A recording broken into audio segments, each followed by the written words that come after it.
I get these udon noodles in the refrigerated section of my Asian market. They come in 3 small individual packets, and tonight I plan to use all of them. In my pan I have water that is coming to a boil. Placing in the noodles, and this just takes a little patience. The noodles are tender, so try not to stir vigorously. As the noodles cook, they will separate. Once the noodles come to a boil, cook for a minute, shut the heat off, and rinse the noodles in cold water to stop the cooking process. For the delicious Asian sauce, I have a 1/4 cup of water, 1 tablespoon of light soy sauce, 1½ tablespoons of dark mushroom soy sauce, and this really adds a nice flavor and color, 2 tablespoons of oyster sauce, 3 cloves of minced garlic, 1 teaspoon of sesame oil, and 1 teaspoon of brown sugar, giving that a good mix and setting to the side.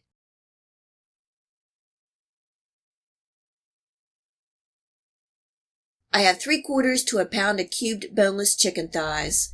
I'm adding 1/8 teaspoon of salt, 1/4 teaspoon of white pepper, 1 tablespoon of light soy sauce, and 1 teaspoon of sesame oil, giving that a good mix and marinating the chicken for 15 minutes.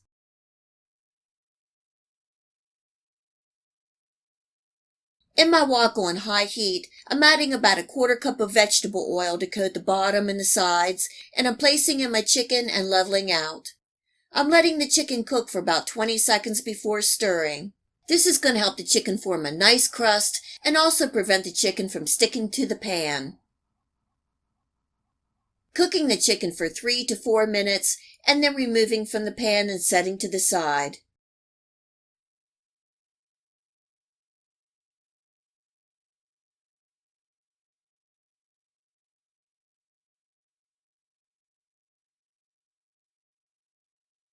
In the same wok on medium-high heat, I'm adding a little more oil, 1 cup of diced onions, and half a sliced red bell pepper.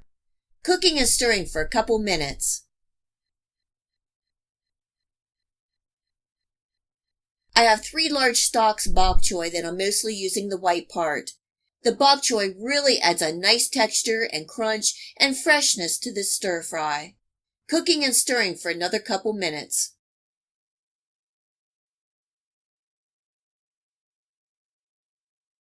I was going to use button mushrooms, and then I found these Asian beach mushrooms at the market.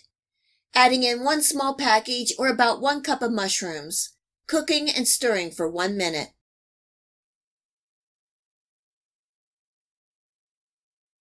Adding in the chicken and all the juices, giving that a good stir to combine.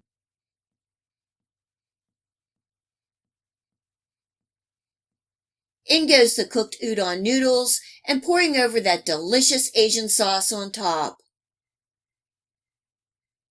Tossing well and cooking for a couple more minutes to heat the noodles through and to combine all those wonderful flavors.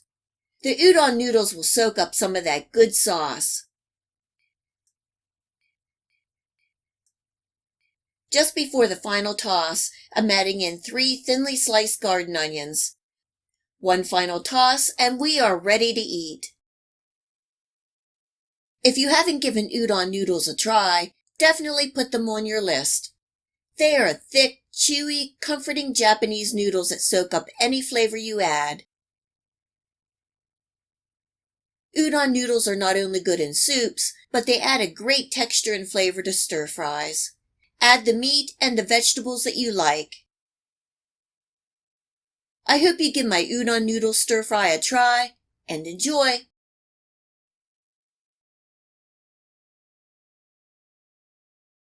There are a couple of things that we need to get prepped and ready before cooking. First is the chicken. I have 1 pound of thinly 1-inch sliced boneless, skinless chicken thighs. You can use chicken breasts, but chicken thighs have the best flavor. Adding in 1 tablespoon of soy sauce, 1 tablespoon of rice vinegar, a pinch of salt, and about 1/8 teaspoon of white pepper. And if you don't have white pepper, you can use black pepper. Giving everything a good mix and setting to the side for 15 minutes. and that'll give us enough time to get everything else prepped and ready. And now the sauce. I have a 1/4 cup of water, and I'm adding in 1 tablespoon of light soy sauce, 1½ tablespoons of dark mushroom soy sauce, and this gives the lo mein that classic flavor. 2 tablespoons of oyster sauce. And now for the heat twist, 1 teaspoon of garlic chili sauce or sambal sauce, 2 teaspoons or 1 light tablespoon of brown sugar, and 1 teaspoon of sesame oil, giving that a good mix.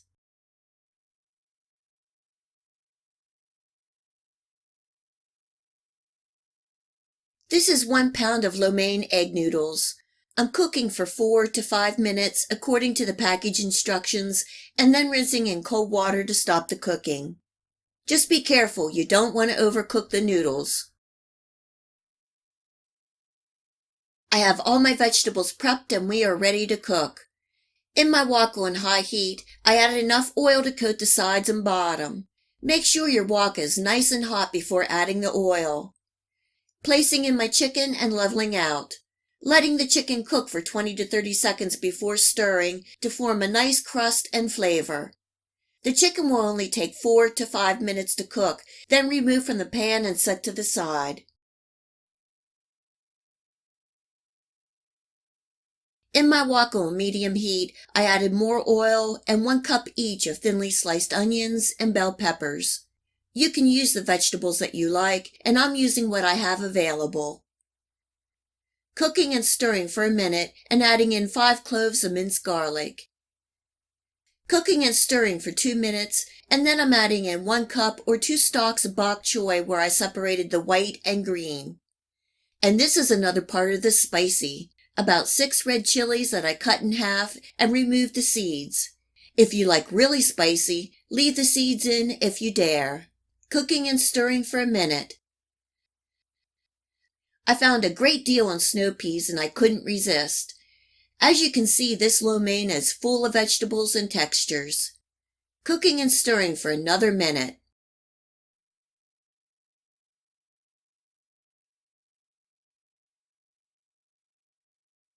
Adding back in the cooked chicken and the juices, the greens of the bok choy, the cooked lo mein, and pouring over the delicious spicy sauce. Stirring everything to combine, and this is easiest done by using 2 wooden spoons or spatulas. Cooking for another minute or 2 until all combined and the lo mein noodles are heated through.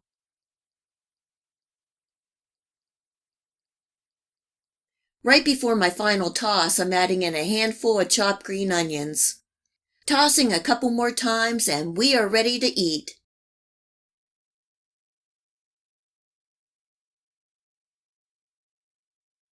If you visit my channel, you will see that we love lo mein of all kinds. The addition of the chili garlic sauce and the red chili peppers gives this spicy lo mein a nice kick. A nice big plate of comforting homemade lo mein that you can make yourself just the way you like it. I hope you give this spicy Chinese chicken and vegetable lo mein a try and enjoy. If you like this video recipe, please hit the like and subscribe button. Remember to hit the bell next to the subscribe to make sure that you get my future video recipes. You can also find me on Facebook and at my website.